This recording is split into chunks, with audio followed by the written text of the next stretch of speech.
Let's go. All right.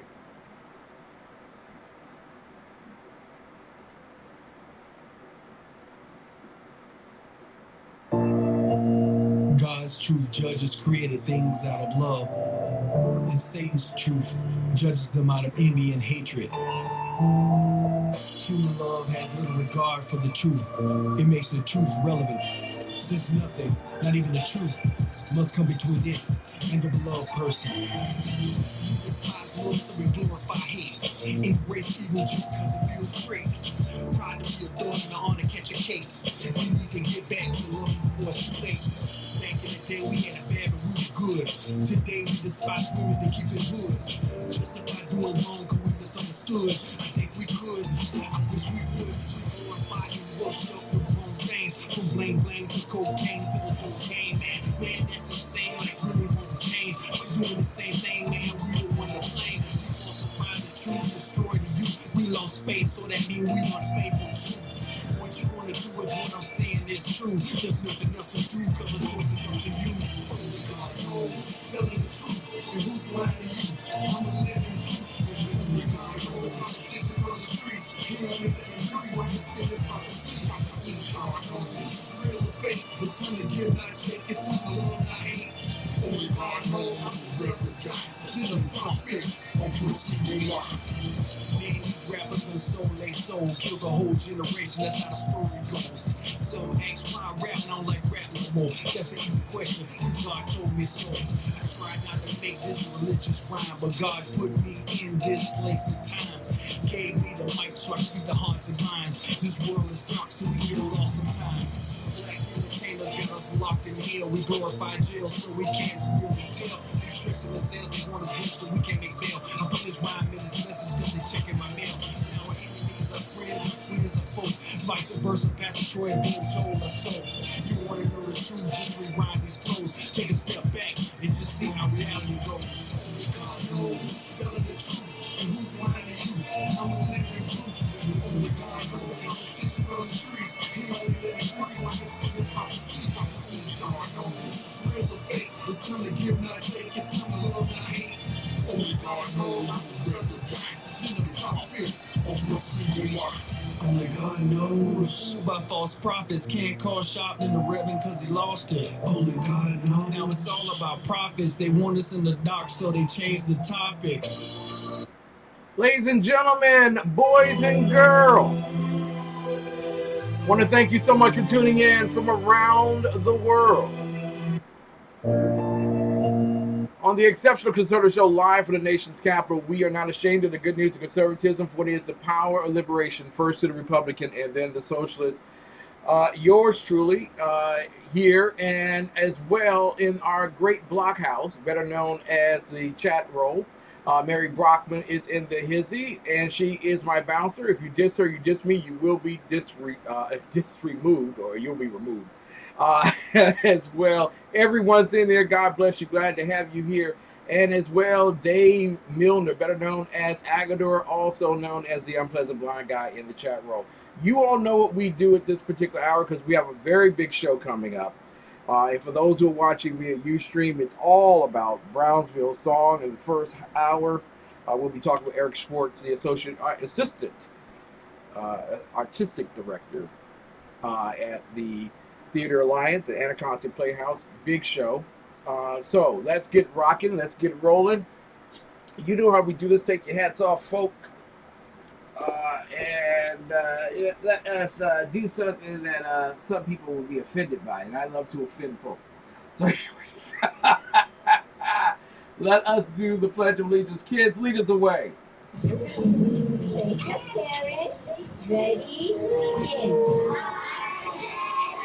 Allegiance to the flag of the United States of America and to the republic for which it stands, one nation, under God, indivisible, with liberty and justice for all. All right.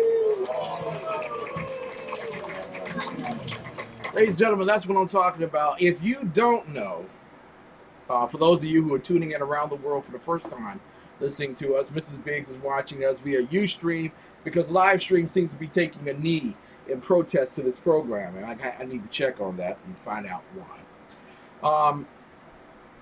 But a lot of people, as they come to know me, they know me as the exceptional conservative.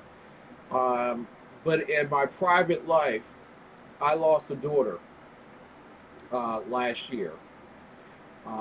And she was horrifically killed in Southeast Washington, D.C. Harry Jeffrey wrote about her in today's NBC News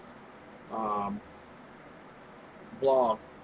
And so I thank him for mentioning her. But every single day, people die in the inner city, and the victim doesn't, of course, walk away, but certainly the culprit does.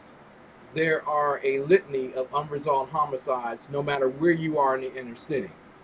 And whether you come down on the side of those who believe that Black Lives Matter and don't arrest the thug because you can't arrest your way out of this problem, or you come on the side of those who say law and order, there is a need for conversation at this time period.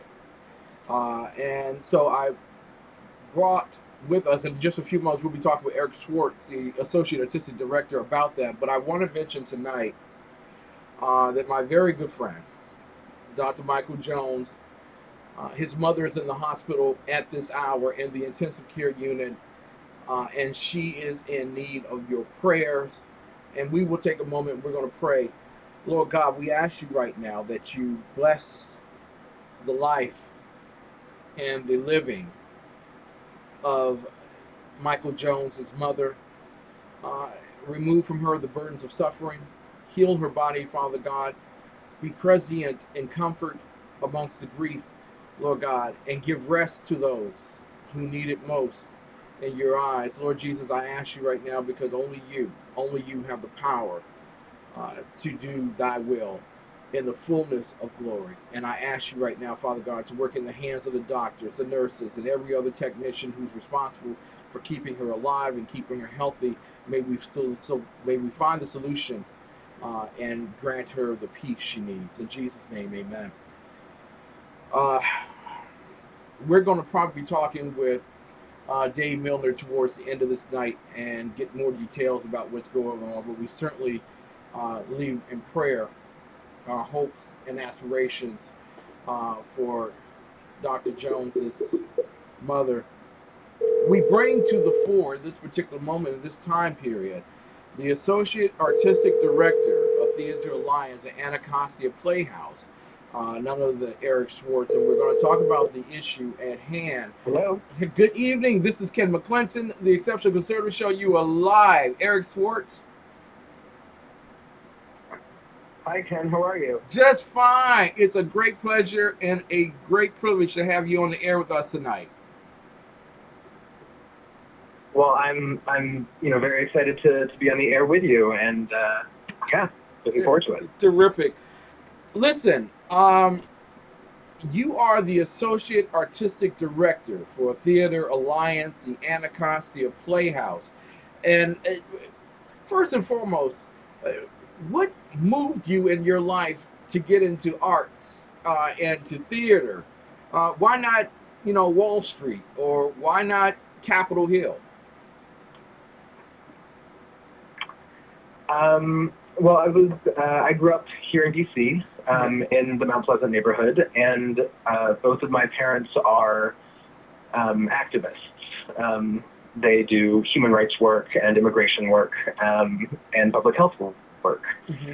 And they also took me to see a lot of art here in D.C. We're blessed to have free museums and free performances every day of the year. So I got exposed to a lot of stuff from a young age, and something about it clicked mm-hmm. with me, and it's the way that I kind of see the potential to reach people on various social issues, and it's for me, art is a vehicle to change hearts and minds, and that's kind of what what motivates me currently in my artistic life. Well, you know, it's amazing that you say that, Eric, because a lot of people believe that if you don't have a microphone in front of you, if you don't have a TV camera in front of you, if you're not speaking in stadiums, that you can't actually impact individuals' thinking regarding social issues. And is theater basically the upscale version of movie? You know, you get a popcorn and sit there and drink, or is there something more involving in terms of theater itself regarding social issues?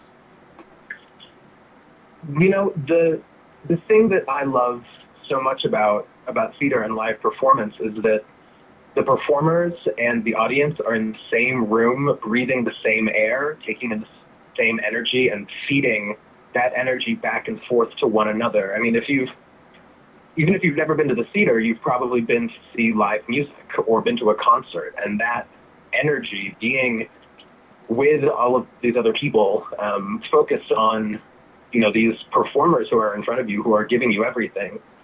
That to me is such a powerful human experience, and one that has been with us for, you know, the entirety of our humanity. Storytelling is really the foundation of art, and we all love to hear stories. We all love to tell stories, and you know, theater has the ability to affect people in a way that movies can't. There's an immediacy to it because it's happening for you live in this room right in front of you. And, you know, ideally in theater, nothing goes wrong, but, you know, for every single show, but there's always that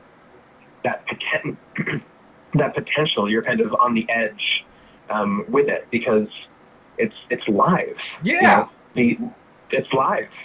That really is the magic of it. You know, it's funny when you say that, and we're talking tonight with Eric Swartz, who is the Associate Artistic Director at Theater Alliance Anacostia Playhouse in Washington, D.C. Very big news coming up, so pay attention, people. But there are those who refuse to go to theater because they are naked. It's different when you go to a movie because you can kind of hide, you know, it's artificial, it's, you know, that's a movie. But theater captures you in that moment when you're looking eye to eye with the person who is spreading the message, and it pretty much captivates you to the point where you have to be involved in it. Am I right? Absolutely. You know, it's like any communal experience. For a lot of people, going to theater is just the same as going to church. Yeah. Because it's that palpable, invisible thing that you can't quite see, but you feel it and you know it. And when there's a really talented performer in front of you who's speaking beautiful words that affect you, there really is nothing quite like it. It's always, the movies will never even come close to it, in my opinion. Exactly. We're talking tonight with Eric Swartz, Associate Artistic Director at Theater Alliance Anacostia Playhouse. And the reason why I keep saying his name and the name of the Playhouse over and over again is there is this stereotype when it comes to the immediate culture in which the locale of your playhouse is. And that is that if it ain't on TV, or if it ain't on 93.9 KYS in DC, then we ain't listening to it. If Russ Potter don't say it, we ain't watching it. We ain't, you know, we're not a part of that. Why did you all put the Playhouse in Anacostia? Well, you know, I think that really is a better question for Adele Roby, who is the woman who runs the Anacostia Playhouse itself. And what I can say about Theater Alliance, you know, as the resident company of the Playhouse, we were based at the old 8th Street Playhouse on 8th Street in Northeast. And when that closed, and Adele, you know, converted this warehouse, you know, on Shannon Place over in Anacostia, for Theater Alliance, it was an opportunity to not only cultivate a new audience east of the river, whereas the audience had been really Capitol Hill, southeast based. Yeah. But it was also an opportunity for the company to reshape its mission and to do work that that we thought the immediate community in Anacostia would be drawn to, would be interested in. There's nothing that infuriates me more than theater that is ignorant of its place.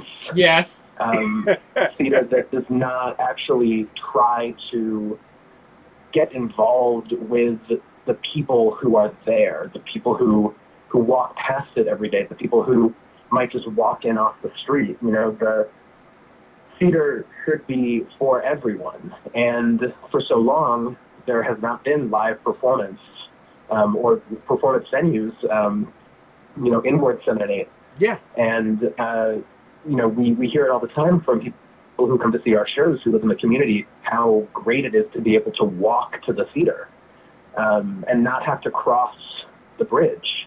Exactly. You know, to go on, you know, into that part of town. And to see stories and to see plays with people of color on stage. Yes. Telling their stories to people who look like them. Mm-hmm. And it's something that we hear from our performers all the time, how gratifying it is as African Americans to tell an African American story for an African American audience. Mm-hmm. It's something that, you know, the opportunity to do that is rare, at least when it comes to theater in DC. You know, we don't, for being such a black city, a historically, you know, chocolate city is what we were called once upon a time. Yeah. For us not to have a professional theater company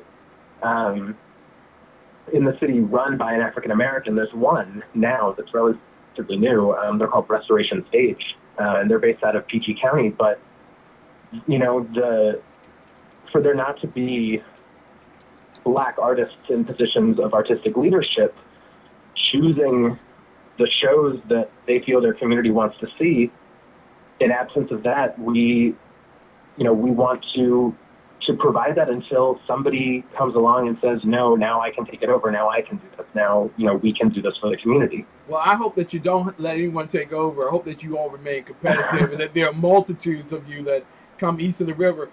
Because we're talking about Theater Alliance. We're talking about the Anacostia Playhouse. And we're with Eric Swartz, Associate Artistic Director. You can easily get in contact with their organization. All you need to do is go online to Anacostia Playhouse, or just give them a phone call at 202-290-2328 in Washington, D.C. That's 202-290-2328. And the reason why I'm giving that information to you is because for the next 2 weeks, you want to be at the Anacostia Playhouse. Now, Eric, if my wife and I wanted to go to the Kennedy Center now and see a play, even a C- play, because you all do Broadway caliber plays, but if I wanted to go see a C- play, I would have to pay something in the area for $100 to be couched somewhere in the back of the very room, probably near the bathroom area, to actually watch the play. What are the ticket prices for Anacostia Playhouse? So Theater Alliance, actually, we do something called, it's a program that we call Radical Neighboring. And the way that program manifests is with name your own price tickets. Mm-hmm. So what we do is we set aside to every single performance 10 tickets. We guarantee 10 tickets where an hour before the show, you just show up at the door and you tell us what you want to pay. What? It can be, yeah, I know.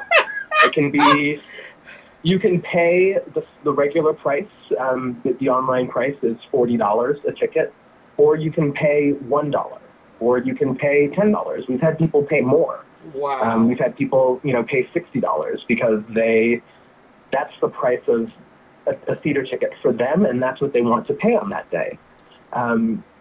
You know, we want to make sure that the shows that we're presenting are accessible to everyone, so that your ability to pay or not is not a barrier to your coming to the theater. Wow. So there is no excuse for cultural awareness in theater. There's no excuse anymore.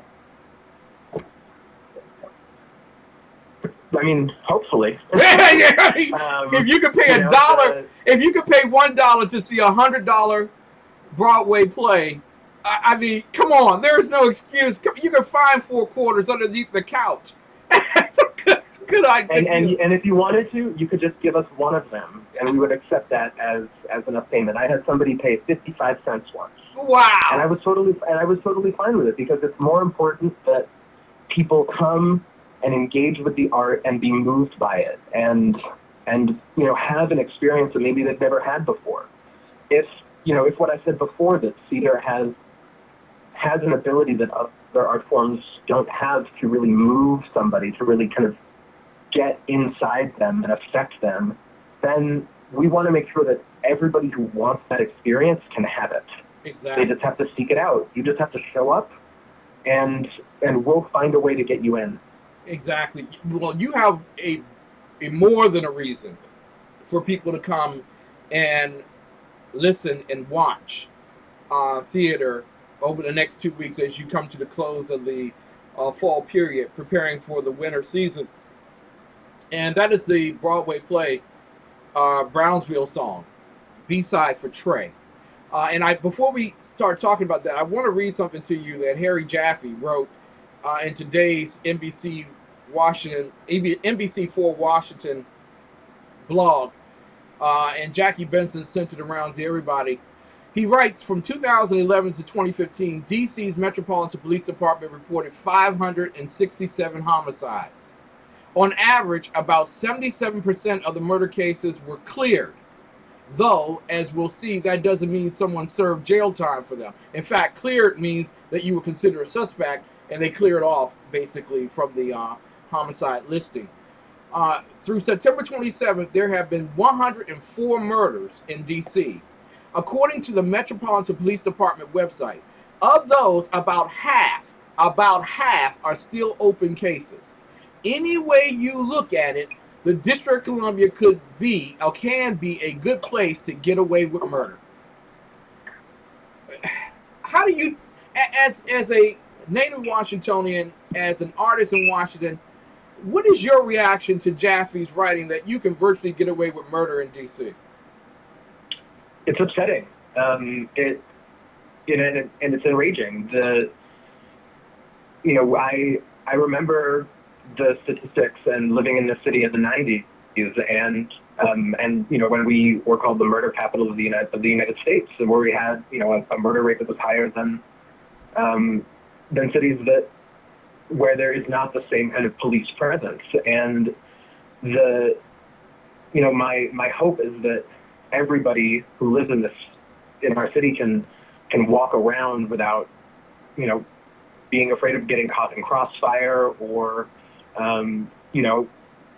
like walking on the wrong side of the street because they didn't know that it was the wrong side of the street. It just doesn't. It doesn't compute. We are the capital of this country, and we have to, make sure that people are not only feel safe, but know that there are systems in place to keep perpetrators of crimes accountable. Exactly. With all of the unresolved homicides, and my daughter's Shanice Milton is one of those unresolved homicides in District of Columbia. I do, yeah. What can the theater do to bring social conscience, or at least social awareness, to the trial and the tribulations that families suffer as a result of their children not being able to come back through their house or their doors, or the mother and father not being able to come back through the doors at the end of the day? I mean, what we're doing, what Theater Alliance is doing with this play, Brownsville Song, B-side for Trey, is that we are presenting in the work the experience of one family. In the play, the protagonist, Trey, is 18 years old. He's Black. He's growing up in the Brownsville neighborhood of Brooklyn, and he is shot and killed.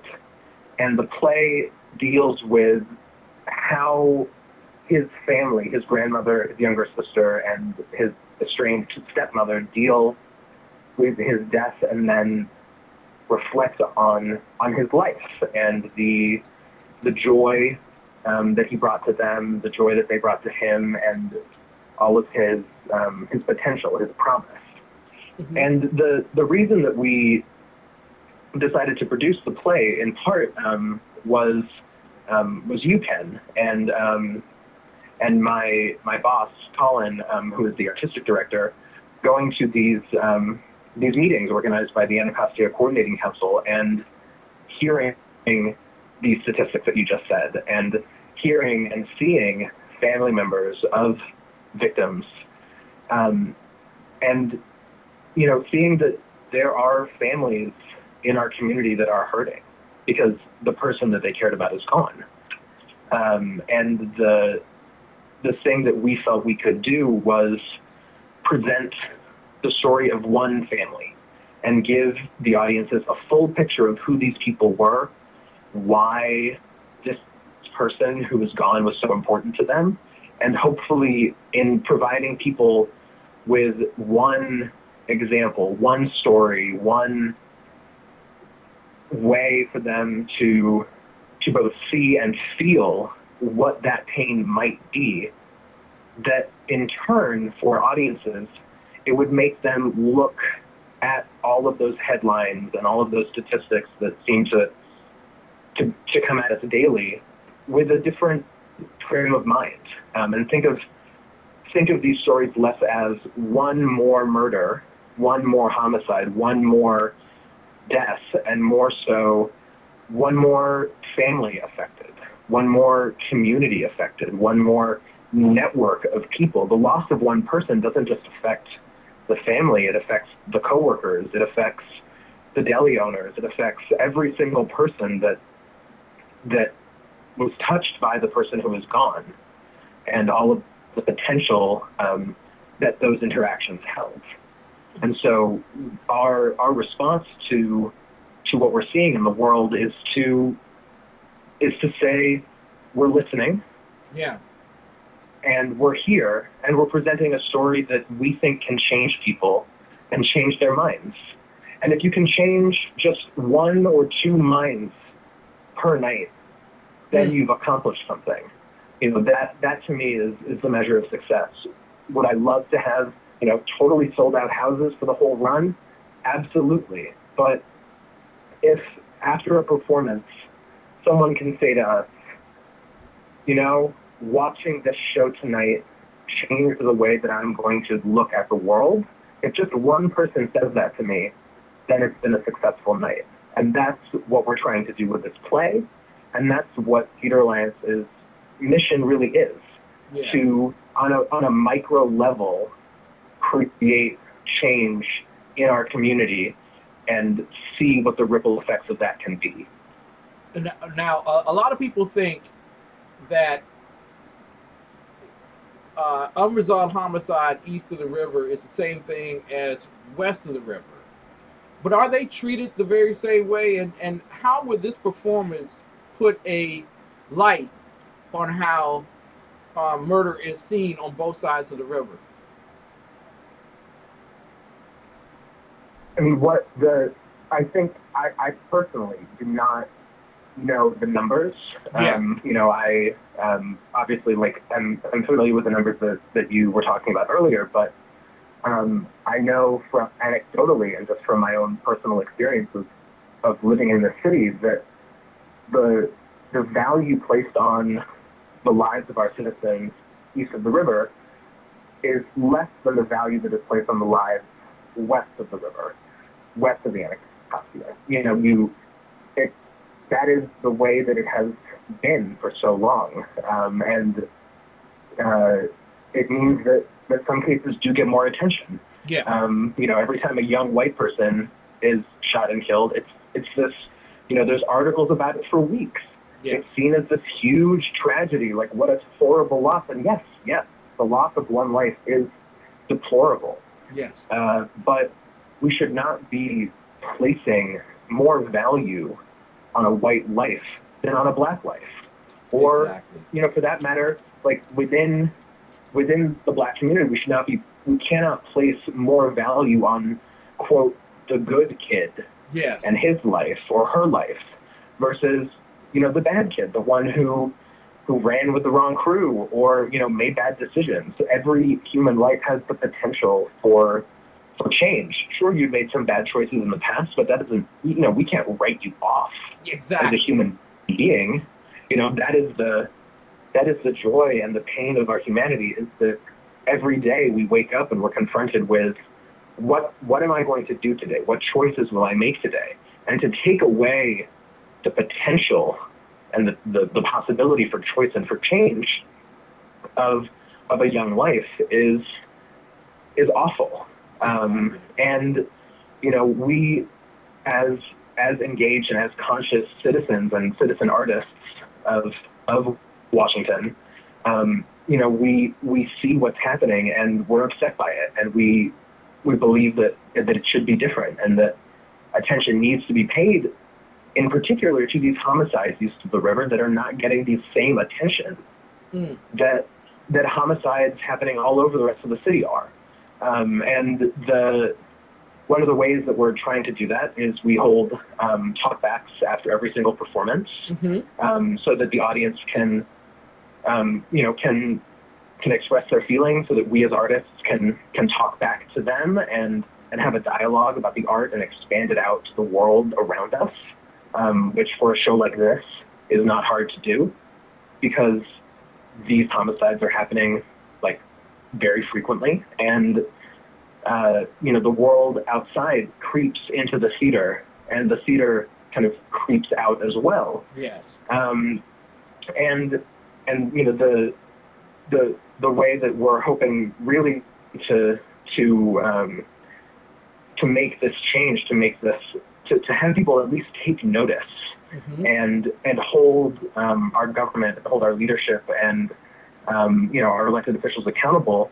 You know, we've decided that we wanted to hold a community forum after the final performance of the show. Wow. And invite the leadership of the city to come see the show, and then open our doors to any and everyone in the community to come in and listen and dialogue and be present in the same room together to say, this has to stop. What can we do? What can all of us do? It's not just about the people at the top making the change. It's about those of us who are not elected officials, holding them accountable and saying, what can I do? And then what can you do? And if the thing that I can do is open the doors of my theater and lay out chairs for people and say, come, talk, listen. We all want something better for everyone, for our fellow citizens. What can we do? This is amazing. And we're talking with Eric Swartz, Associate Artistic Director, Theater Alliance, Anacostia Playhouse. And I'm going to tell you all right now, for that October 9th show, you better go ahead and buy your tickets. I'm just going to tell you, might as well do it now. It's only $40. You might not be able to get in line for the 10 tickets that they give away for 55 cents.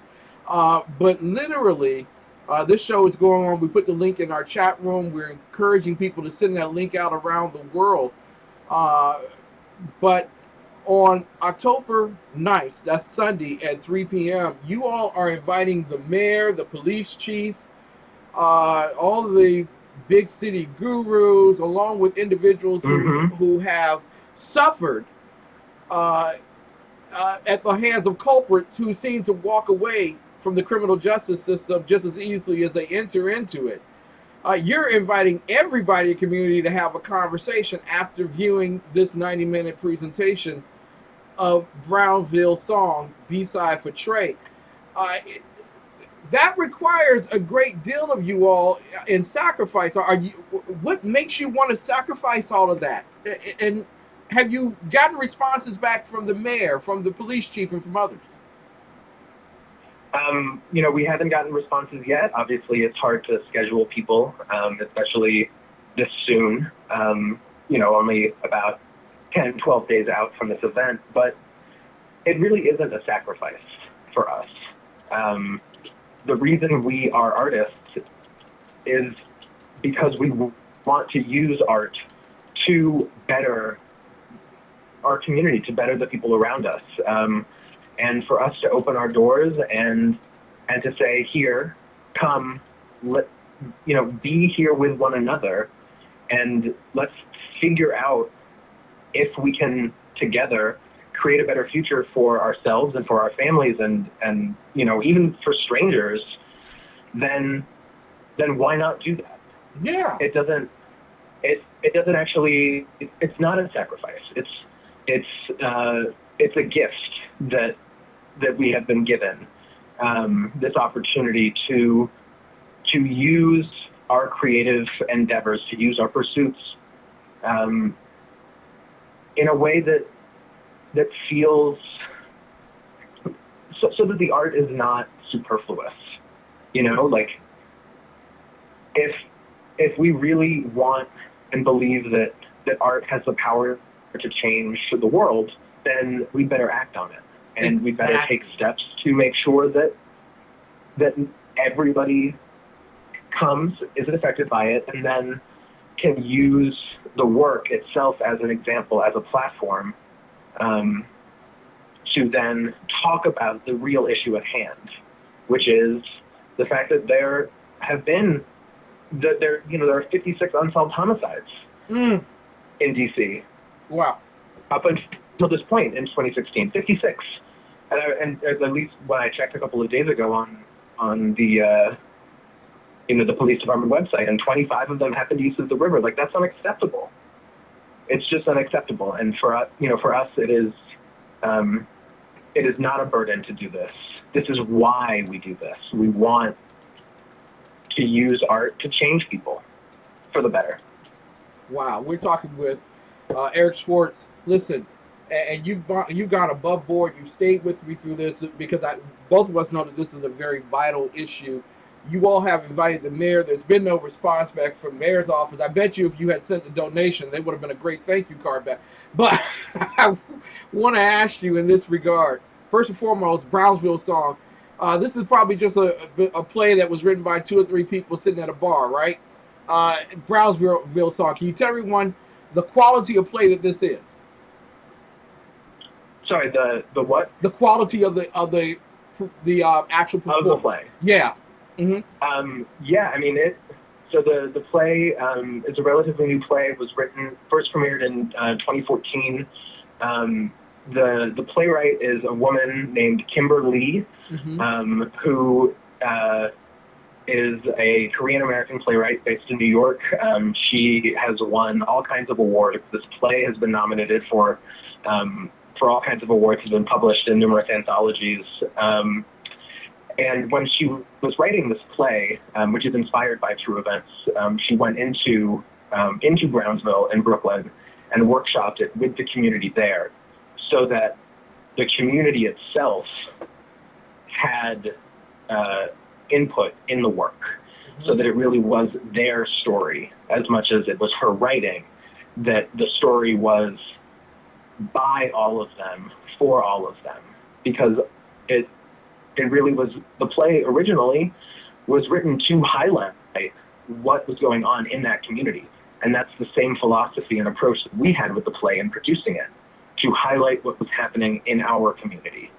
And I think that this play could be done in urban centers all across the country and be just as important and be just as relevant. It speaks to our common humanity in ways that sometimes just reading a newspaper article or just talking about it can't. Wow. Now, you all are also doing a very benevolent thing with this play, and God bless you for doing it. What exactly are you doing in benevolence with this play? Can you elaborate on the question? I'm sorry. Forgive me, Eric. But you're giving away proceeds from the sale of the tickets? Yes, we are. When we're not so much giving away proceeds necessarily. Yeah. Just the at every performance we are, in lieu of connecting donations for our own theater, which is a nonprofit, we are accepting donations for the Anacostia Coordinating Council, who run and help to organize the Open Heart Closed Case campaign that you yourself can initiated. We have been accepting donations for at every single performance because the community needs to be able to speak its own voice. We, as people who work in the community, cannot be that voice. We want to empower and do what we can for the people who have been there for generations and living with this on the daily. Wow. Listen, first and foremost, I'm thankful and I'm honored that you all have taken up the mantle for this particular fight through theater. Plug away, sir, in the final minute here. Plug away. Let people know how they can get in contact with you, how they can get the tickets, if they can buy tickets for other people who live in D.C. from around the world. What can people do to help make this happen? So there's a couple of things that you can do. The easiest way to buy tickets and to learn more about the show is to visit our website. It's theateralliance.com, and that's THEATER, not RE, alliance.com. You can also find us if you just do a Google search of Theater Alliance of Washington, D.C. You can also call our box office directly. That number is 202-241-2539. You can also call the Anacostia Playhouse, the numbers that Ken provided earlier, and the Playhouse itself will be able to give you more information about the show. You can also just come by and visit us in person.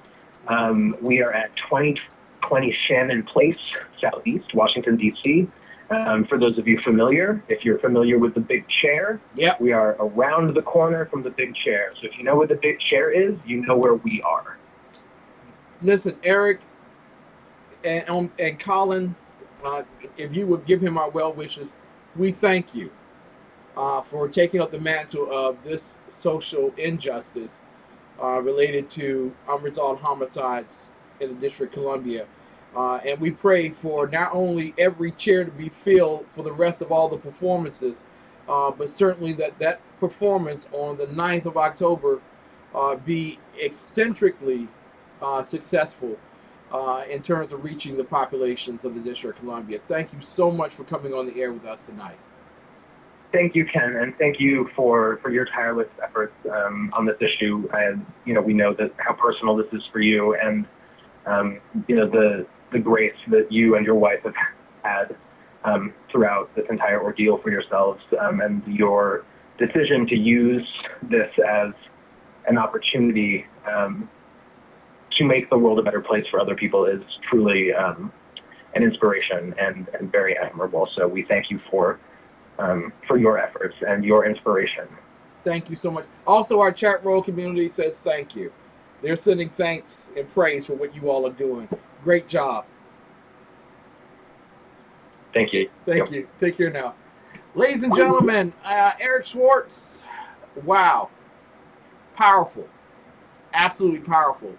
Trust me, if God wants you to do something, no matter what circumstance or condition comes upon you, he will make it happen with every resource he has available. And I'm expecting in the District of Columbia, and I'm looking at the event for Brownsville, the tickets for Brownsville. I won't be able to attend this week, as I will be attending on Thursday, and there won't be a show on Thursday. So you all have a break. I'll be attending another play on Thursday night in Georgetown regarding human trafficking. But sometime next week before the October 9th, I will be in attendance. I want to see this play. And I believe you all in attendance should be in attendance. You all need to get this message out. All my download DC listeners, you need to get this message out. You need to be buying tickets. You need to be in place. If you're an adult, it's $40. Seniors, students, military, $30. And the Radical Neighborhood Initiative, the first 10 tickets, yeah, you heard him. Someone as low as 55 cents. It's really $1, but they let you in for 50. Come on. You need to be there because this is a Broadway play, which if it were uptown, you'd be spending 3 or 4 times the amount that they're charging to see it. And in addition to that, you're changing the way our society sees murder and unresolved homicides. Trust me, the grave and its innocent blood could speak volumes from the American stage. We'll be back with more of the best in urban conservative talk. Sit tight. There's going to be a little bit of a break. I want to thank everybody at Sackheads Radio. Sackheads Radio is SHR Media. Sackhead Sean, Sackhead Clip, Bloviating Zeppelin, Mark the Bloviating Zeppelin. We call him Sir Mark the Bloviating Zeppelin. I want to thank you all so much for carrying us live. Also, I want to thank the good people at High Plains Pundit Media for carrying us live as well. Over 800,000 listeners per month. Thank you all so much for doing so. And I encourage you to stay tuned or tell others to watch or listen. If you're watching the radio screen, God bless you. You're drinking too much. But you should absolutely listen. At 2 a.m. on the Liberty Channel, Red Nation Rising, they will be replaying this. But I would love to see from the next time that they open with this play is actually on Thursday, September 29th. Thursday, September 29th at 8 p.m. They open. I would love to see it sold out. Friday, September 30th, 8 p.m. Would love to see it sold out. Saturday, October 1st, 8 p.m. Trust me, college football games are not important until the last part of the year. Definitely should be sold out. Saturday, October 1st, 2016, 8 p.m. should be sold out. Sunday, October 2nd, 2016, 3 p.m. should be sold out. Thursday, October 6th, 2016, 8 p.m. should be sold out. Friday, October 7th, 8 p.m. should be sold out. Saturday, October 8th, 8 p.m. should be sold out. But I am telling you, if you're going to get a ticket, you need to do it now. Order the ticket for Sunday, October 9th, 2016, because if the mayor and police chief and all these other people are going to be there, all the other wannabes, I said it, you go tell somebody I said it, all the other wannabes are going to go flying and get their ticket. You're not going to be able to get in. So I'm giving you a head start here. Get your ticket, get in there, and watch a play that will change Washington, D.C. We'll be back with more of the best in urban conservative talk right after these messages.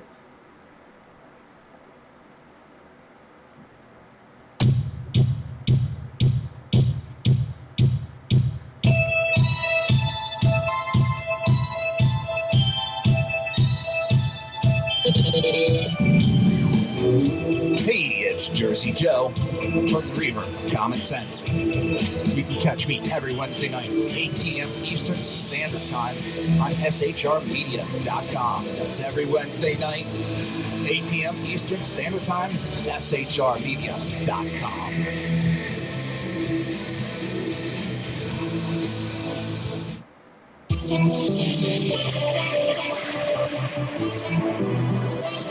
Hi everybody, it's Kristen. I'm here to review women's spirits made by dogs. I love these shoes. I am an FM sufferer, so finding shoes that don't make my feet hurt is very tough. These don't make my feet hurt. I've tried Pumas, I've tried Nikes. Nikes are pretty good. Pumas I can't wear. They hurt my feet too much. I mean, it's to the point to where my feet hurt so bad to where I can't even walk. So I was so happy whenever I was contacted to review the new dogs. I love these dogs. I love these things. My feet don't hurt when I wear them. They got the holes in them to keep my feet cool. They got massaging bumpies inside. Feels like you're walking on little things of foam. I mean, like, it's just awesome. I just love it. The heel is a deep well down in your heel, and it protects. It's a shock absorber. So if you're running in them or jumping in them, like if you're on a chair and you have to jump in them, it absorbs the shock. What else? And then it's a higher thing back here for your heel. So it's like a really high thing that protects your ankle from when you're running, so there's no injuries, so it doesn't cause injuries. It's Velcro, so it's very easy to tighten your shoe, so whenever you're running, your shoe won't fall off when you're trying to run. I love these shoes, and I hope you guys really appreciate this review, and there will be pictures at the end, like always. But I wish you would guys go check them out. They're only, these women's spirits are $40. There's a whole bunch of other kind of shoes that you can purchase as well. There are children's shoes, toddler shoes, infant shoes, men's shoes, women's shoes. Anything you can think of, they got it. And they're pretty cool. So I hope you guys enjoy, and I will see you next time.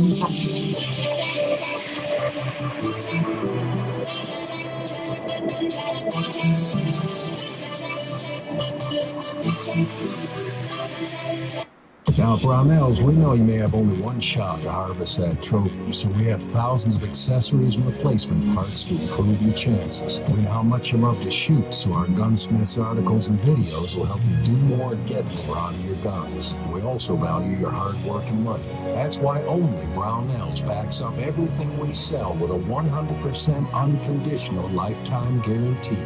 Brownells, the world's largest supplier of firearm accessories and gunsmithing tools. It's a love story like no other. From God's heart to yours. And for 30 years, it's been at the heart of every book, Bible, CD, gift, and resource from ChristianBook.com. Over 500,000 products, always at the very best value. ChristianBook.com. Everything Christian. Because it's our story, too.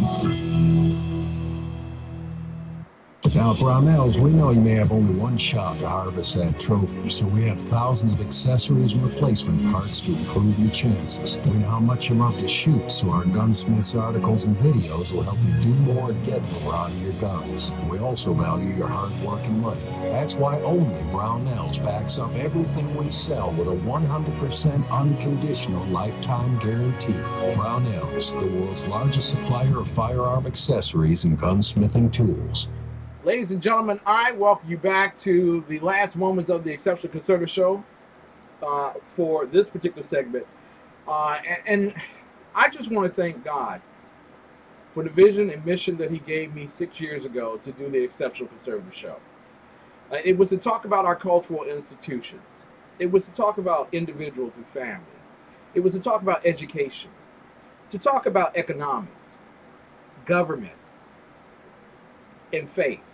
The five majors in terms of those particular institutions. And in all of this, a lot of people have this idea that conservatives are linear thinkers, monolithic, especially if they're black. You know, they're just wrong and crazy. Obviously, the gene pool didn't work out. He's supposed to be a Democrat. But conservative thinking doesn't mess up your mindset of what tools to use in order in your arsenal to gain victory and success. And so I am ever so thankful for God saying, you know what, Ken, focus on all five of the cultural institutions, because on any given night, if you're listening to the Exceptional Conservative Show, any given night, you will never know what we're talking about, but what we're talking about is relevant to your life. And when you listen heartily, mind and soul and spirit, it will change your world. So I encourage everyone, tune into the Exceptional Conservative Show. We're on Mondays through Wednesdays at 9 to 11 p.m. On Thursday nights, I do a very special show with my very good friend, Dr. Michael Jones, the Underground Professor. Oh my God! I'm going to pay for that. The Underground Professor, and it's on Thursdays from 9 to 11. We give a spiritual as well as a constitutional viewpoint on cultural ideas of the day, and express study of the Word of God. For those who are up at 9:05 a.m. on Sunday mornings, we do an American Conservatives exploration of the inspired Word of God, and it's live. And we do the biblical studies, and we use the Blue Letter Bible. But you have to understand that because of the immoral trepidations of this world, there is a defined nature and nature's God that we must return to in order to get ourselves in right order. So I would encourage you, take part in all of those particular programs. We'll be back with the second half and Brandi Bohannon. We're talking about Electoral College TECS style right after this. Hi, my name is Christopher Arnold. I'm the executive chef of Infused Restaurant, and today I'm going to walk you through some of the meals that we prepare here.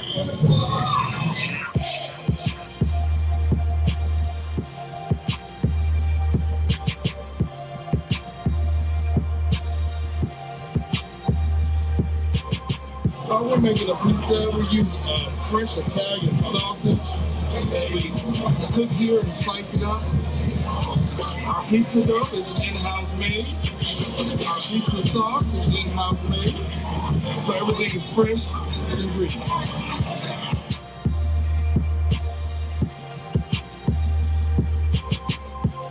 This is our Thai curry chicken. The sauce is made with coconut milk and the Thai red curry. It is juicy chicken thighs as well as some mixed vegetables, served with jasmine rice and pita bread. So now we're going to prepare our famous blackened tilapia and grits, our fish and grits on the menu.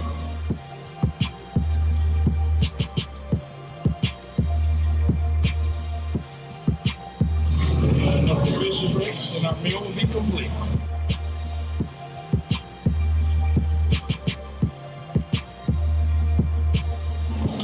Let me tell you about our infused heat burgers. When we kick the spice up just a little bit with our infused sauce.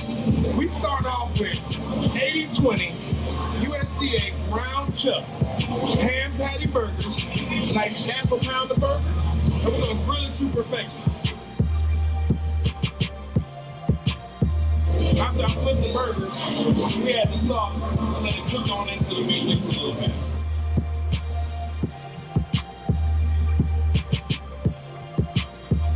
We're going to add a little bit of pepper jack cheese to this burger to spice it up a bit.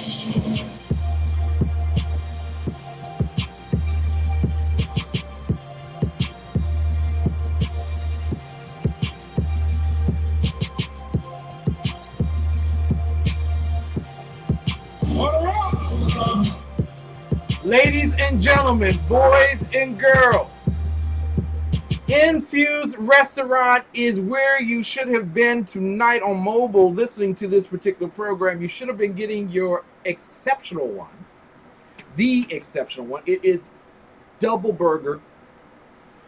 You all don't know how big my head is, so it's kind of hard to do this via Ustream or whatever. Mary knows how big my head is. It's a huge head. But the sandwich is about the size of my head. It is double beef burgers, okay, with double the bacon on it and whatever cheese you want. It is the exceptional one at Infused Restaurant, 6339 Allentown Road, Temple Hills, Maryland. It is to dine for. I won't use the term die for. It is to dine for. And it certainly is one of the best meals that you could possibly have. And actually, when your best friend comes to town, like Dr. Michael Jones, and you take him to IHOP, you will hear about the fact that he never went to Infused Restaurant for the rest of your life. So instead of doing that, when you come to Washington, D.C., instead of regretting it, 6339 Allentown Road, Temple Hills, Maryland, go there, get your infused burger. I am talking huge. I'm talking Y-U-G-E. Huge burger, and it is a great meal. You know what? I wish somebody would give me a surprise birthday party. Not because I'm announcing the fact that I'm turning 50 years old on Thursday. Woo, boy. Oh, boy. I can barely make it up the stairs. Turning 50 on Thursday, September the 29th. And I love Mrs. Biggs. Mrs. Biggs is going with me to an event to bring awareness to human trafficking, basically selling children into slavery, sex slavery, labor slavery, whatever it is, selling them into slavery. And some of them are coming off the streets of Washington, D.C., in Southeast D.C. Missing persons, I'm telling you where they are. Probably somewhere in New York prostituting, or Miami prostituting, trying to get back home. So, ladies and gentlemen, there will be a play that we'll be going to on that particular night. I'll give you more details about it tomorrow. But if you haven't heard, Brownsville's song is in town until October 9th. It's going to be a huge night. You're going to have the mayor there, or at least we're going to pressure her to send somebody there. You're going to have a whole lot of other VIP folk that are going to want to show up. Okay? And, you know, you might as well get your ticket. Get your ticket now. I'm not trying to do, you know, Sunday. No, I'm not trying to do that. I'm just telling you what's going to happen. A lot of people are going to be standing in line, won't be able to get in. They're going to be mad outside. Don't go through all that. Go ahead and get your ticket now and enjoy sitting in there. And I'm telling you, it will bring tears to your eyes as well as joy with the social work that they're doing at Theater Alliance, Anacostia Playhouse. Every night should be sold out. But I digress. I want to go back and just say I would love to have a surprise birthday party at Infuse. I'm just saying that, not because they named a burger after me, and not because hamburger is my favorite food, and not because I love double burger, double bacon. And their brunch is great too, but I'm not trying to send. And I love Mrs. Biggs. I'm not trying to send out any signals or signs to her of what I would love in terms of a birthday surprise. Because I'm not the kind of person who likes surprise parties and all that kind of. I don't like gifts. I don't even like people talking to me on my birthday. I don't. But if we're gonna have to do it, why not a surprise party for? Surprise me by taking me to. I will close my eyes. As big and as good as that, I swear I will. I will close my eyes. I'll pretend that I'm surprised, and when I get there, I'm surprised because I'm going to have my double bacon. I'm sorry, I digress. Ladies and gentlemen, Janice Hall, J Hall World Report won't be on with us tonight. She is traveling, and I know. She is regretful for not being here. I know she would have been off the chain tonight for all the things she wanted to say about last night's debate. But there is something new that we're doing. It's called TECS, Electoral College. We're going to have it in every once in a while during the course of this election season. Only 4 more weeks, so you know how often it might be. But Brandi Bohannon, we are getting ready to contact Brandi Bohannon, 1 Mississippi, 2 Mississippi, 3 Mississippi. Yep, we're getting ready to call her and bring her on for. This is not the first time she's been at this rodeo, but the first time in a long time. She's a foreign policy guru, superstar conservative, and we are so glad that she's taking some time off to be with us tonight. You have reached the voicemail box of Brandi Bohannon. Brandi Bohannon, answer your phone.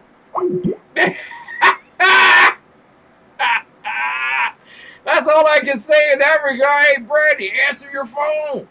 Okay? Oh, man. There we go. Answer your phone. I sent a Facebook message to her. Answer your phone. There we go. That's how you know that we will be talking tonight about important issues of the day. We even took time out to put her picture up. So I'm just saying,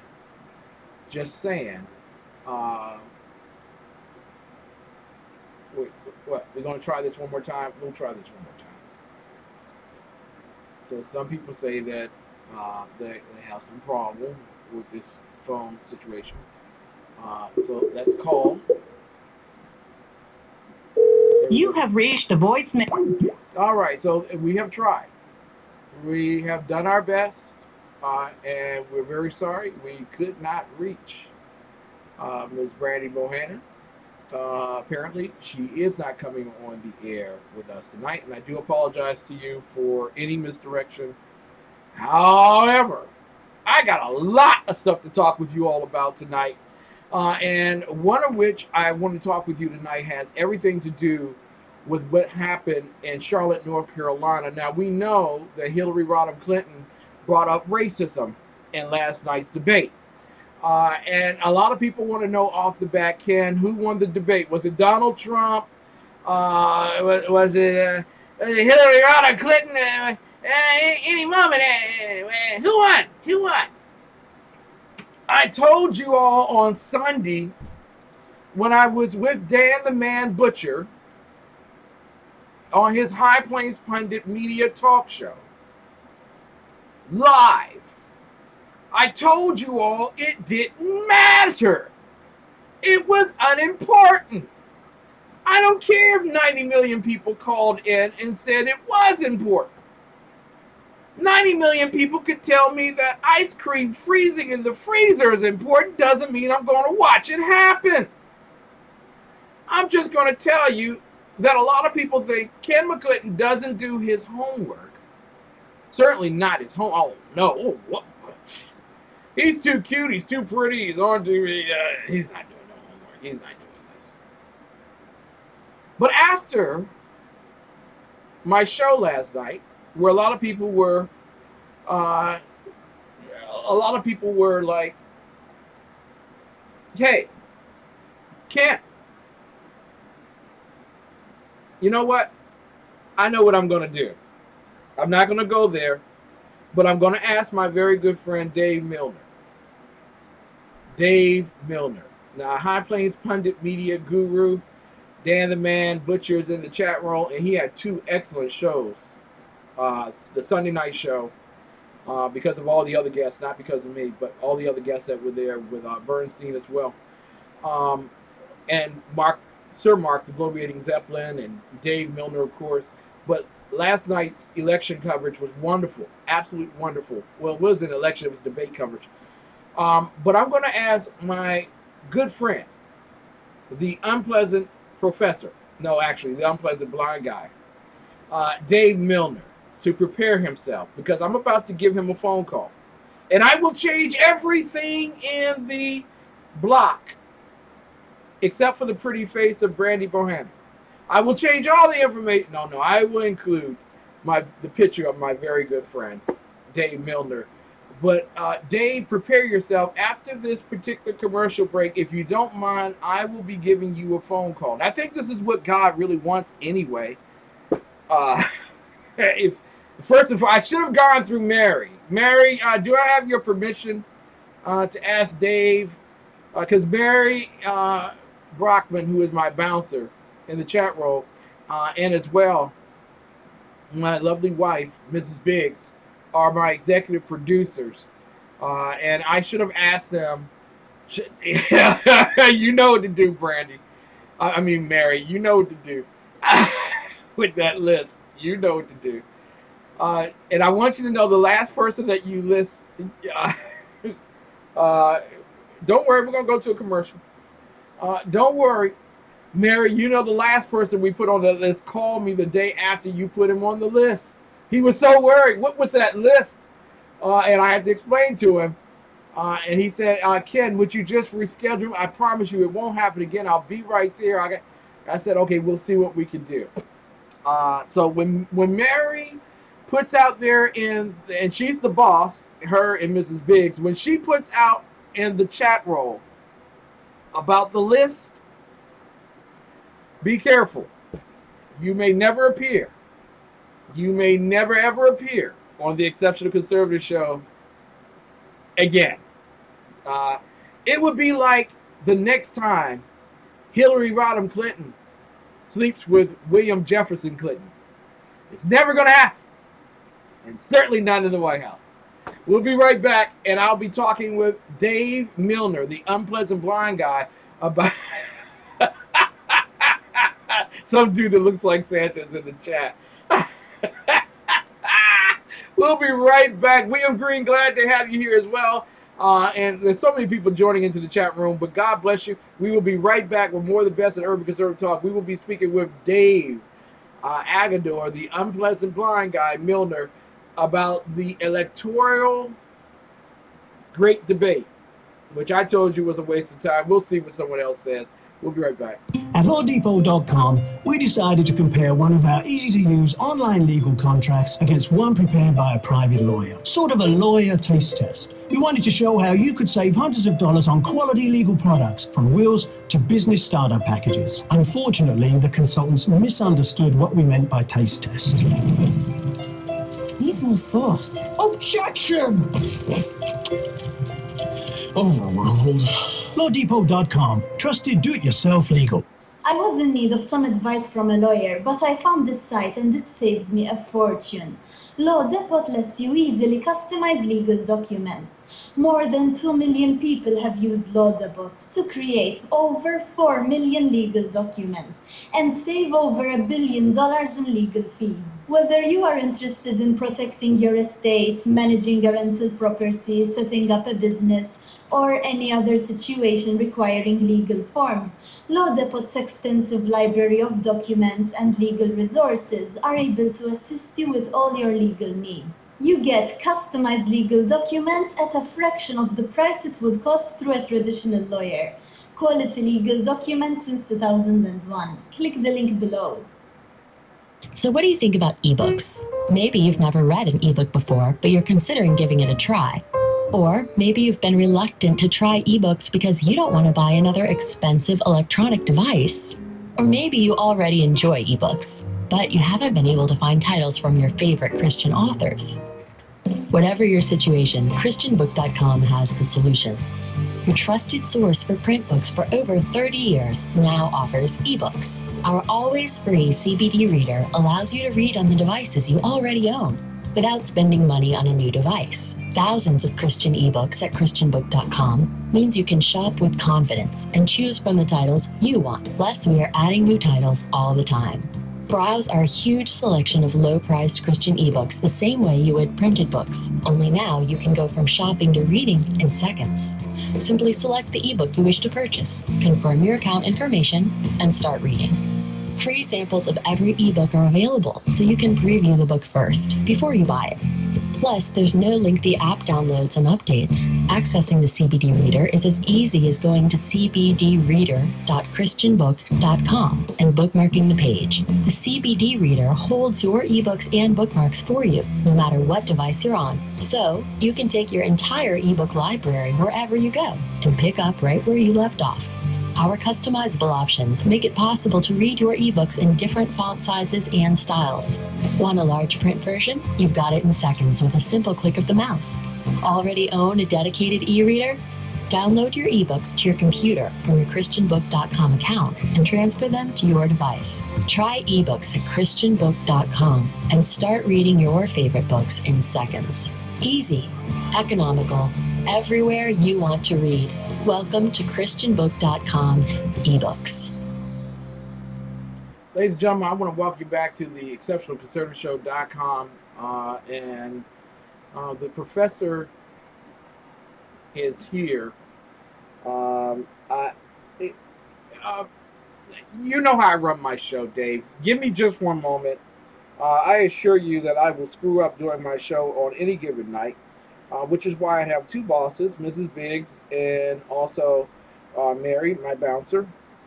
And quite frankly, if I screw up, they get on me real bad.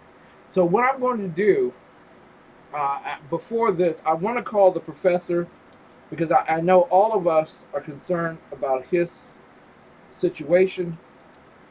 And we want to directly tell him that we are praying for him. He is my very good friend. And it's my show.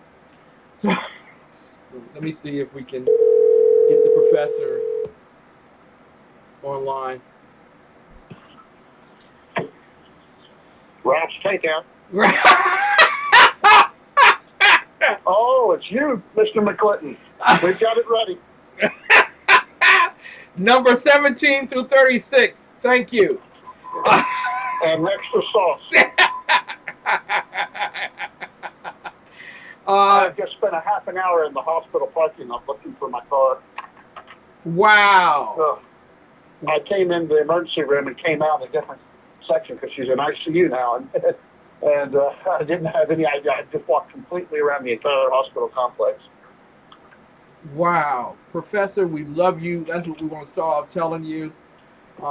And even though I'm maltreated as a peon, I appreciate and love you dearly enough to make certain that everything's all right and okay with you and your your mom. Can you tell us exactly what's going on with your mother? Well, they thought she was having a heart attack, then they thought it was congestive heart failure. Now they don't know. She's got extreme chest pains, and her left lung is paralyzed, so she can't get any air in it. They gave her 2 millimeters of morphine, and her pain just laughed at it. It didn't help her at all. I can't believe she's even awake after that. But she's a little tiny woman, 5 foot tall.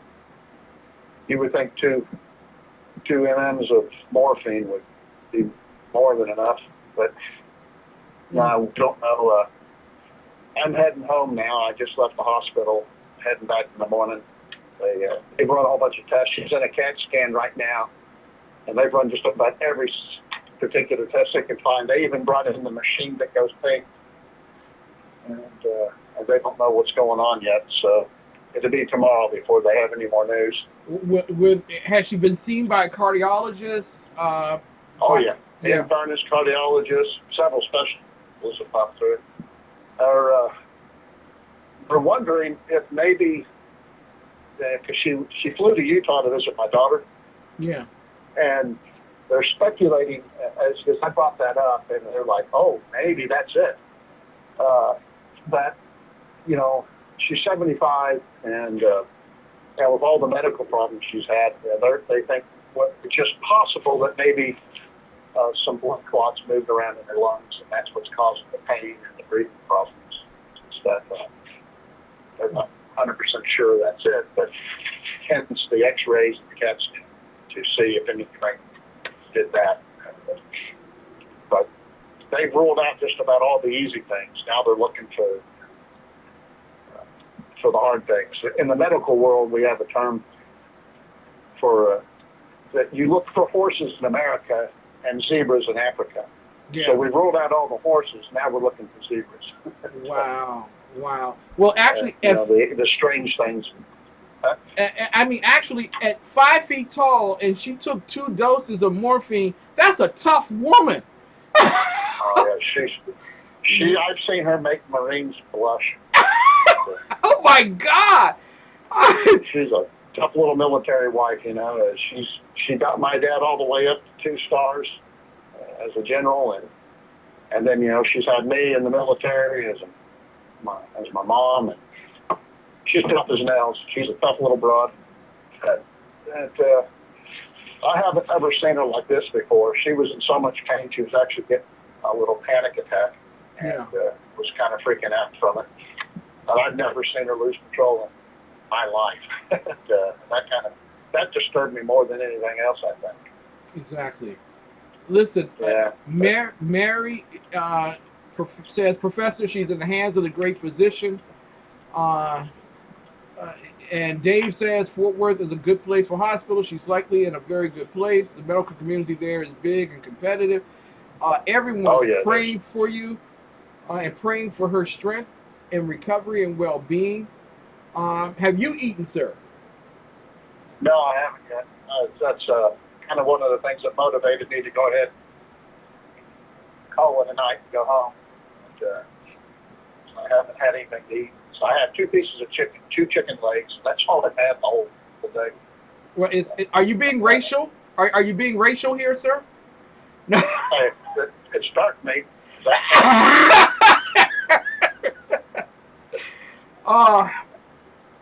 Promise me this. Yeah. Promise me this, because I love you dearly. Be very careful driving. Focus on getting your food and then getting home. And then call me once you've gotten home. Okay? All right. I can do that. I promise your phone works. Exactly. I promise you I won't answer, but at least call me. And I apologize, everybody. Me and Ag were going to have a debate on the debates, and a surprise, you were supposed to pop in the last 15 minutes. And none of that. Of course, I'm sorry, everybody, for that. Wow.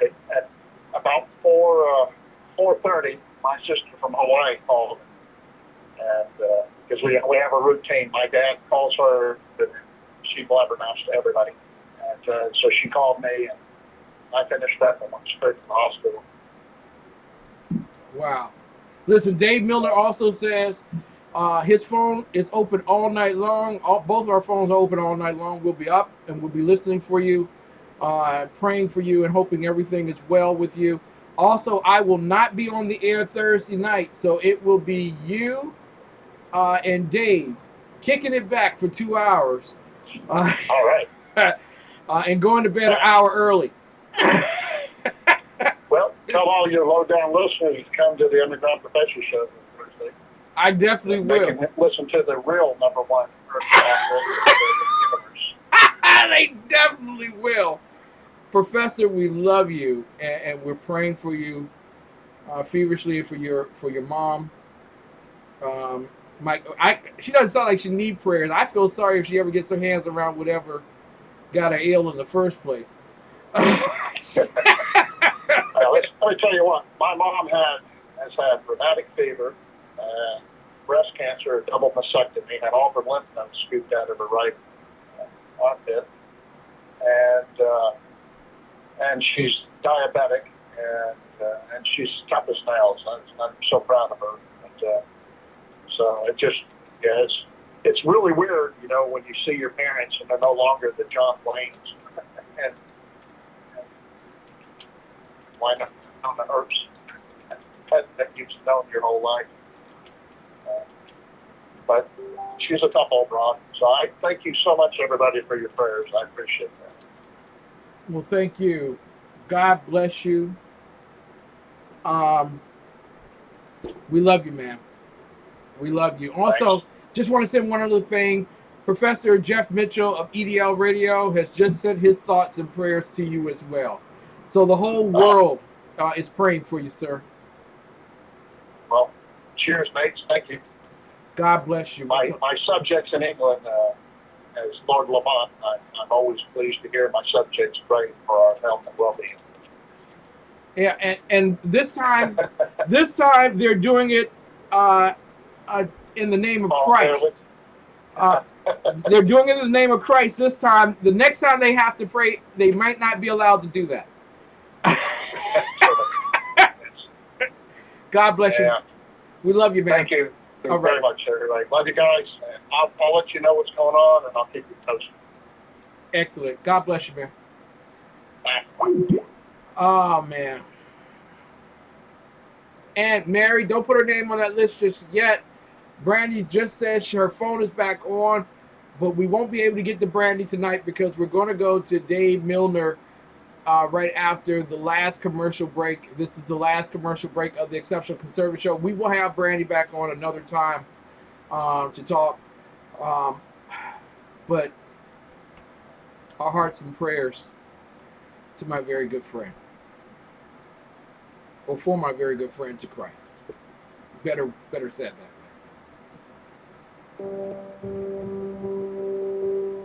From day's first light till night's last glimmer, your satisfaction is our responsibility. On the range or in the field of duty, you can rely on Brownell's lifetime guaranteed gun parts, tools, and supplies.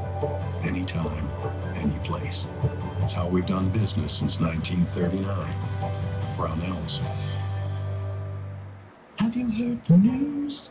There's more to Prime than free. 2-day shipping on shoes. There are tons of movies ready to stream. It's like living in a film lover's dream. More to Prime. More to Prime. I want to join. How much should I pay? You can sign up for a free trial today. So let's say it one more time. There's more to Prime. What's your favorite subject? a love story like no other. From God's heart to yours. And for 30 years, it's been at the heart of every book, Bible, CD, gift, and resource from ChristianBook.com. Over 500,000 products, always at the very best value. ChristianBook.com. Everything Christian. Because it's our story, too. From coast to coast, there is one bank focused on building a better future. One bank with programs you can trust to help boost your economic picture. One United Bank. With rates better than the national average, no hidden fees, and even cashback debit cards, you will feel the boost in your budget. One United Bank, the premier bank for urban communities in Boston, Miami, and Los Angeles. Visit us at oneunited.com or call 877-1UNITED today. Member FDIC.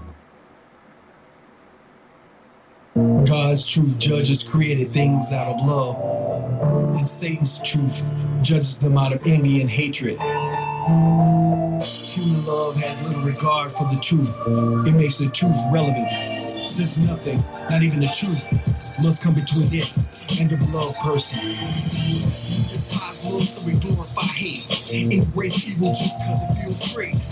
Pride to be a thug and an honor catch a case. Maybe you can get back to love before it's too late. Back in the day, we had a bad, but we were good. Today, we despise women to keep it good.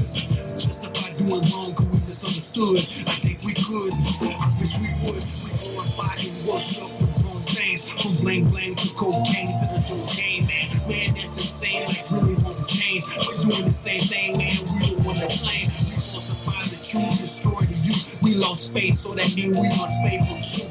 What you want to do if what I'm saying is true? There's nothing else to do, cause the choice is up to you. Only God knows, telling the truth. And who's lying to you? I'm a living proof. Only God knows, I'm a petition for the streets. He only let me free, why this feel this prophecy? God knows, real or fake. It's something to give, not take. It's something to love, not hate. Only God knows, I'm real to die. Then the prophet, I'm pushing your life. These rappers and soul they soul killed a whole generation. That's how the story goes. Some ask why I rap and I don't like rap no more. That's an easy question, cause God told me so. I try not to make this a religious rhyme, but God put me in this place and time. Gave me the mic so I speak the hearts and minds. This world is dark, so we get lost sometimes. Black entertainers got us locked in here. We glorify jail, so we can't really tell. We stressing the sales, they want us booked, so we can't make bail. I put this rhyme in this message cause they checking my mail. Now our enemies are friends are foes. Vice versa, Pastor Troy being told us so. You want to know the truth, just rewind these flows. Take a step back and just see how reality goes. Only God knows, telling the truth. And who's lying to you? I'm a living proof. Only God knows, I'm a petition for the streets. He only let me free, so I can speak this prophecy. God knows, real or fake. It's time to give, not take. It's time to love, not hate. Only God knows, I'm real to die. Then the prophet, I'm pushing your life. Only God knows. Why false prophets can't call shop in the Reverend because he lost it. Only God knows. Now it's all about prophets. They want us in the dark, so they changed the topic. Ladies and gentlemen, from around the world, one of the great thinkers of our time and one of the great expressors of conservative thought of our time, the professor, Dave, the unpleasant blind guy, Milner, is in the hizzy. Good evening, sir. You know, to my luck, to get a call right when I'm chomping on some peanut butter and crackers. Those infused commercials in there, you make me want to get a burger or a pizza or something. Well, Brandi Bohannon, I want to introduce you to Dave Milner. Brandi Bohannon couldn't make it with us tonight on the air because she's experiencing phone problems and she's getting a new phone the first, so we're going to reschedule her coming back on with us. So, yeah, when you're going to get interviewed, you have tech problems. That just happens, Brandi. Yeah, welcome to the conservative world of media. Everything is actually owned and produced by progressives, and we are subjugated to them. Hopefully that'll change in due season. Dave, your thoughts regarding the professor, his mom, first and foremost. Well, actually, I did have a thought. The prof knows, you know, he knows I'm praying for him, and you know, I got out there and got the prayer warriors to work. Prof's got a whole bunch of people on Twitter, Facebook, other places praying for his mom and for him. And yeah, I agree with Ken, Prof. You know, don't wind up with a case of hospitalitis. You don't know how long this is going to last. Get yourself some food, get yourself some sleep, take care of the dogs. You know, go back when you need. This could be a long haul. And I had another thought. You know, he was talking about how she had a flight, and now she's having these extreme chest pains. And I'm wondering if they can't find anything else, if maybe she doesn't need to spend some time in a hyperbaric chamber. If maybe she might not have because it's been known. Yeah. Sometimes a certain version of the bends, you know what I mean? Yeah, you're exactly right. And we have experience in this field of medicine because over the past, 2 months, we've been trying to diagnose the ailments and conditions of the great Hillary Rodham Clinton. And I think we narrowed it down to some type of neurological illness and that neurological illness can actually be healed by a long string of something or fiber in your clothing along with the earpiece. And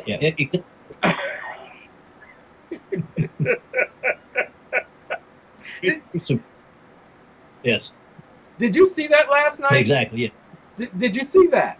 Yes, actually.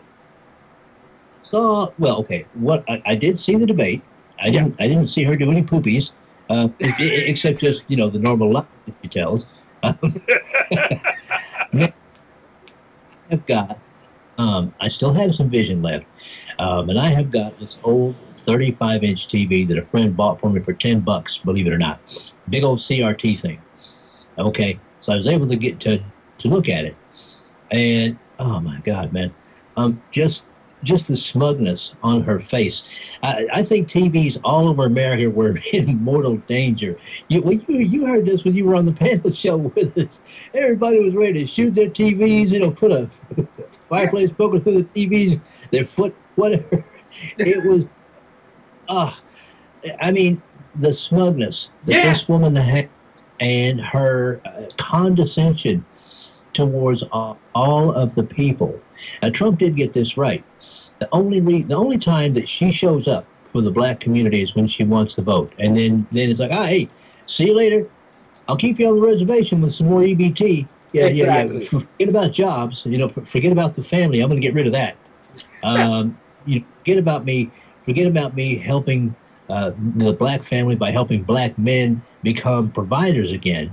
Forget all that. Yeah. You know, I'll 4 years. I want to ask you, Dave, and firstly, it's an honor to have been on a panel with you on that Sunday night show. People should tune in to that Sunday night show. It was, if you had listened to the Sunday night show, you wouldn't have had to watch the debate. But do you feel that Hillary Rodham Clinton is fighting the Civil War all over again?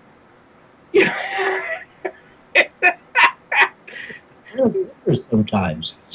I mean, you know, she had this when she was speaking about people in the black community, the condescension in her. Honestly, okay, being a blind guy, people offer me help sometimes.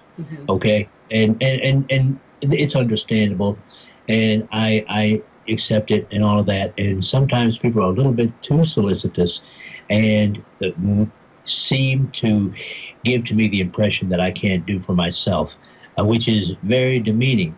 And I'm not saying I know what it feels like to be a black man. Don't get me wrong, Ken. But I do know. To be treated and thought of as less than. The biggest and most rewarding thing for me is when people ask me for help and I can help them. And Hillary Clinton is not allowing not just black people, but poor people in the United States to become the helpers and the providers again. She's bagging on trickle-down economics. And the one thing that I thought that Trump missed last night was that it was because of trickle-down economics that Bill Clinton got this moniker of a financial and economic genius. He was just bit surfing, as Dennis Miller puts it, off of Ronald Reagan's trickle-down economics. It worked. It worked great. It worked for 15 years. And the only time it stopped working was when Bill Clinton began to tinker with things a little bit. And George H.W. Bush had done that previously, a little bit beforehand, when the Fabian socialist and progressive socialist economics began to creep in. That's when it began to break down. And you saw an equivalent breakdown. I will bet you these figures exist in the American family. Yeah. The American family. We're talking tonight with Dave Milner, who is the unpleasant blind guy. You often hear his cuts and bits on our program. And we're talking about the great debate. Now, which I don't think was great at all. I watched it, and a lot of people think I'm just a pretty face, that I don't do my homework. I watched the debate replayed twice last night on various channels, Fox News being one of them. And let me just... I only had to sit through it once. But I wanted to... I wanted to know what I was talking about. I just got the feeling that Donald Trump thought he was at a one of his rallies, and Hillary Rodham Clinton was hoping that no one would flash a camera in her eyes because she's suffering from epilepsy. You know what I'm saying? It was just weird. And now that you mention, and I miss a lot of visual cues, obviously, but now that you mention it, it almost seems as if, yes, the two of them were there on the stage together, but they weren't, in a sense, they weren't connecting. They were just trying to talk to their base. I know that they were trying to appeal to more than just their base, but it's like I said, Trump was Trumpy and Clinton was Clintonian. I really don't think the needle got moved much, but I have to tell you, Ken. Yeah. There was disagreement on the panel show last night, as you know, because everyone said Trump had all these opportunities he missed. These were opportunities that I could have taken advantage of, and I suck at debate. But didn't take advantage of them. I contend that not only is that because he didn't want to appear a bully, but because he has been advised to save some of those big rockets for the last two debates. I think he's playing a long game. Now, how smart that is or not, you tell me. And tell me if you even agree with me on that. No, I can see the sensibilities of that being a tactic as part of his strategy for showing himself presidential. Because I'm going to tell you, when they went Miss Venezuela on him, when she went that way on him, oh, do you know the restraint, the number of restraints that would have been on me to go on the Jennifer Flowers, to go on the Monica Lewinsky, impeachment because of sexual performance. You know, there's so many things that went immediately into my mind. I would have torn her up like a shred of loose leaf paper. Yeah, I mean, my TV was in dire danger when she started to mention how Trump's family was benefiting from his business practices and those sorts of things. And I immediately wanted to scream at the TV, Clinton Foundation. Yes! Good. Dave, I got to ask you, were there at least 4 or 5 times, and this is from what I've seen, there were 4 or 5 times where he could have easily inserted Clinton Foundation and throughout the whole thing. Well, remember, Trump is trying to appeal to the I've had it class of voters. In other words, all of us out here who are sick of the political class.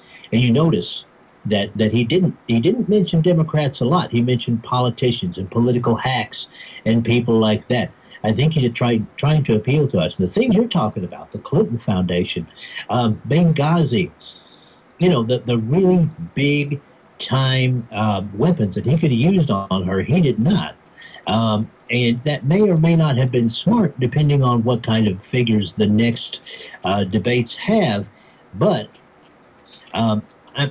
this is why. Okay, it's one of two things: either he was really stupid last night, or he's saving that stuff for the later debates. Yeah, that's my take on it, man. Yeah, and when I looked at it last night, Hillary Rodham Clinton was basically making the statement that you can't vote for Donald Trump because he's a racist. Oh, God. Because she's still fighting the Civil War, even though Republicans decided a long time ago that we've ended that one. That he's Islamophobic, that he doesn't have the temperament. I mean, he could just go off at a moment, and it didn't help at certain time periods where he just kept talking. And that may have been because he felt slighted by Lester Holt. And the other thing is that he's a womanizer, a sexist. So because of those four things, you can't vote for this man to be president of the United States. And those were the things he didn't respond back to with any great elegance. I mean, those were four easy opportunities. And not a sexist. Your husband had a woman suck his penis in the Oval Office with the Secret Service around him. Racist. You were the one who called young black men super predator. He did get that. He did shot in. I'm proud of him for that. He at least got that one in. You know what, Ken? My impression. Now, the misogyny thing. My impression is that everybody's right that that's part of the reason he held back was because he didn't want to seem a bully, and that to me is the best answer for the misogyny thing, because he could have just stood up there and said, you know, listen, honey, when you were shrieking at the AFL-CIO, you know, that kind of shows what kind of temperament you have. You know, it's a good thing you're not younger, or you'd have to go lay down for a week every month. I mean, said none of that. He behaved for Donald Trump. He behaved respectfully. Now, I wanted to ask you here, because the line that I thought was taken most seriously and was most effective, it was one of those shots, if you've ever hit someone or been hit or seen someone hit, where they don't immediately fall down, but as they're walking back to their side of the rings to get in their chair, they fall into the chair, looking for someone to pick them up. That line was, you've been doing this for 30 years, and just now you're thinking of solutions. I thought that was a great hit by Donald Trump to Hillary Rodham Clinton. I equate that, Ken. I equate that to last year when RG3 took those two hits from those guys, knocked out of that. It wasn't, everybody said that it was just one hit that he took that gave him that concussion. No. I saw him after the first hit he took. And when he basically got sandwiched and just, you know, pile driven, he was on the sidelines trying to walk it off, shaking his head, excuse me, things like that. And out there again, coach should have sidelined him for a series, but it didn't. He goes out there again and gets smacked again, and that was when, lights out. So yeah, you're right. Those were the good body blows that had her kind of staggering back a little, because she has no defense for it. Yeah, she's got all this experience, but as he said, well, I would have said negative experience, but as he said, it's bad experience. It's in the experience of corruption. People, go out there and look. Since 1974, Hillary Clinton has been up to her neck in controversy and scandal. In 1974, she was thrown off the Watergate investigation by a member of her own party. Just go out there and look at what the guy called her. I can't quite remember all the things that he called her when he kicked her off the investigation. But this was a Democrat saying not nice things about young Hillary Clinton, and she hasn't changed since that time. So yeah, that's an effective weapon. We may see more of that. She may try to come back with, well, you've been involved in shady business dealings since 1973, but Trump seems to always have an answer for those. Yeah. So, you know, there might a lot of people that spent today. CNN didn't wait. They already had their poll ready 30 seconds after the after the debate, saying that 62% say Hillary Clinton won the debate. My opinion is I don't think either one of them won or lost the debate. I really think that looking at this, he took everything in the kitchen sink that Hillary had in the first debate. There isn't much more she's got. No, there isn't. There's this deal that I think it's either the New York Times or the LA Times is holding back about, I think, Trump and mob ties and stuff like that. And it's like, okay, come on, you can't do business in New York, in NYC, without a little bit of that, you know. I'm not saying it's right. I'm just saying it is. And I don't think that's going to be that big of a big. And yeah, I'd say that that Trump did take, you know, all of her shots, and it didn't seem to faze him as far as her calling him crazy and living in his own reality and stuff like that. I would definitely have a response to her. She told me I lived in my own reality, because my reality, Ken, does not include 5 mansions. Yeah, it doesn't. And nor are people irredeemable or deplorable. So, I me. And sometimes, but they ain't there. We're talking with Dave Milner, the unpleasant blind guy, and I wanted to kudos to Brandi Bohannon, who's in our chat roll tonight, and she's fired up in that chat roll. She's really throwing punches. I wish she was on that debate stage instead of Donald Trump. But I want to bring to your attention, because you brought it to our attention earlier, the Bloviating Zeppelin did do post-debate stats and facts. Yes, sir. Lester Holt interrupted Donald Trump 41 times and only interrupted Hillary Rodham Clinton 7 times. And apparently he was not wearing a hearing aid or had a wire attached to him. Hillary Rodham Clinton did have a wire attached to her as well as a hearing aid. So was he debating Hillary, or was he debating Hillary's team? Well, now again, this is where the visual cues fail me, because I was looking at her ears for an earpiece, and the hair was about halfway down her ear, and I was thinking, okay, I don't see an obvious earpiece like the one Stevie Wonder wears. Yeah. You could put a small one there. Yes. If it was one that was battery operated and fit over the ear, which her hairstyle would account for that. So yes, you are. It is quite possible that is what happened. I almost wish that the Trump campaign had been able to find out those earpiece frequencies. Now, I'm sure the Secret Service would have gone bananas. But if they had found those earpiece frequencies and just thrown a jamming wave in there, it'd been good. Not for Hillary anyway. But Dave, yeah. Dave, you and I are on the same page. We're on the same, because I would have done that. I would have jammed her, and then see what she would have done. maybe started playing. Maybe start playing some hip hop or something like that.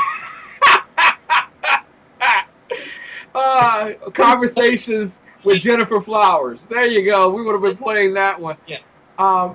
But a lot of people say Lester Holt did a marvelous job last night keeping the conversation going. Your thoughts on Lester Holt? For a leftist who was obviously on Hillary Clinton's side, I have to say, he could have done worse. He could have been a Candy Crowley, but he didn't choose to go there. I'm not saying he did a stellar job because, you know, he obviously wasn't fair to Trump, but we knew that going in. We just, the only thing we wondered was how unfair is he going to be? And I have to say, yes, he was unfair, but he was very slick and professional about it, and it wasn't obvious and over the top. That may be about the best thing I have to say about the guy. You know, that's just my impression. I know a lot of people are you know, ready to hang the guy from a streetlight because he wasn't fair to Trump, but we knew that was going to happen anyway, guys. He works for NBC. Come on. Yeah. Final question for you, Dave, and we thank you so much for being with us. But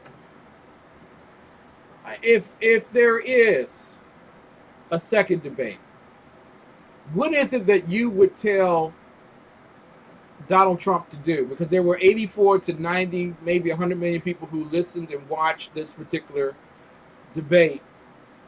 The next time around, you may have about 80 million people. After that, a third debate people are not going to watch. Yeah, it may be 20 to 40, something like that. Yeah, so you're going to have about 60 to 80.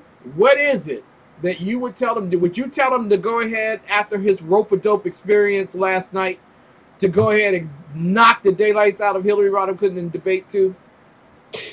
I think that I'd tell him to use some of the weapons he held back. Maybe not all of them, but to use some of them.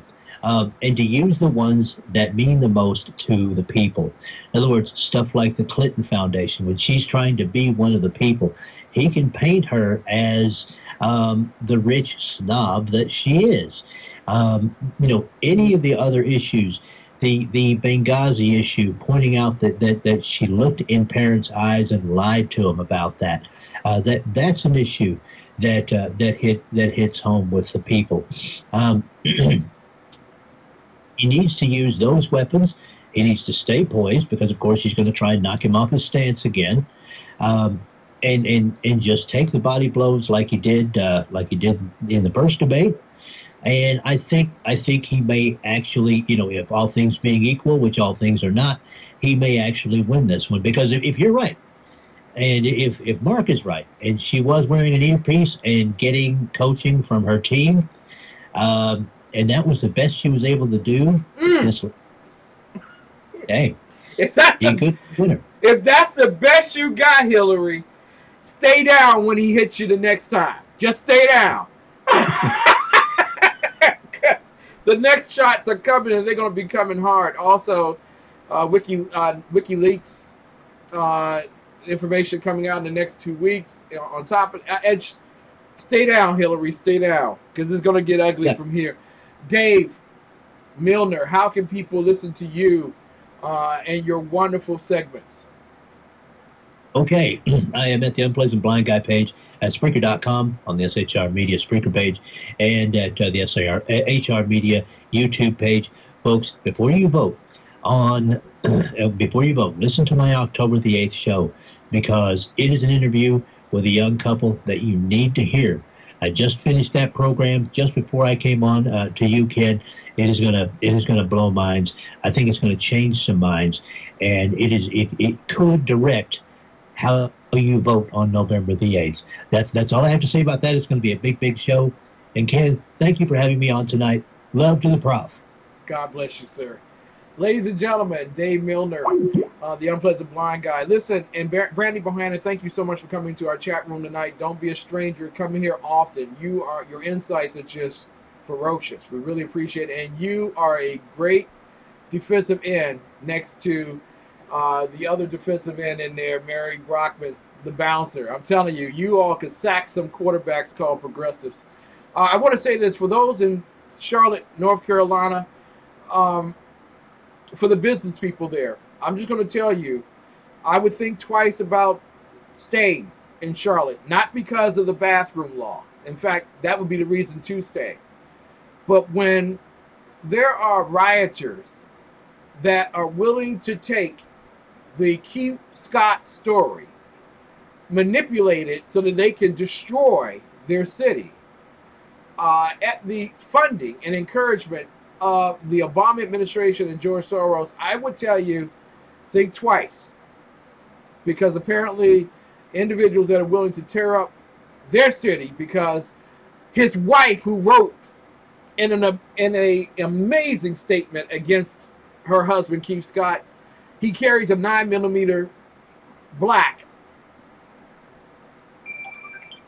Ladies and gentlemen, that woman set him up, and their actions set up Charlotte. These individuals are crazy, and they are not worth citing your store in Charlotte. Go south. South Carolina is a wonderful state. I love it. Ladies and gentlemen, friends and family tell me that I am most heinous, but that's okay, because my best friend, Dr. Michael Jones, told me a long time ago, Ken, always be brave, never die a coward. I promise you I always will. I want you to remember just one thing, if you remember nothing else tonight. This one thing. God bless America. It's time now for America to bless God. We'll be back tomorrow night for the Exceptional Conservative Show, live from the nation's capital. God bless each and every one of you.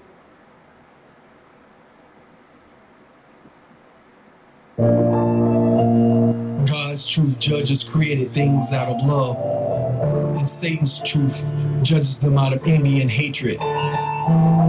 Human love has little regard for the truth. It makes the truth relevant, since nothing, not even the truth, must come between it and the beloved person.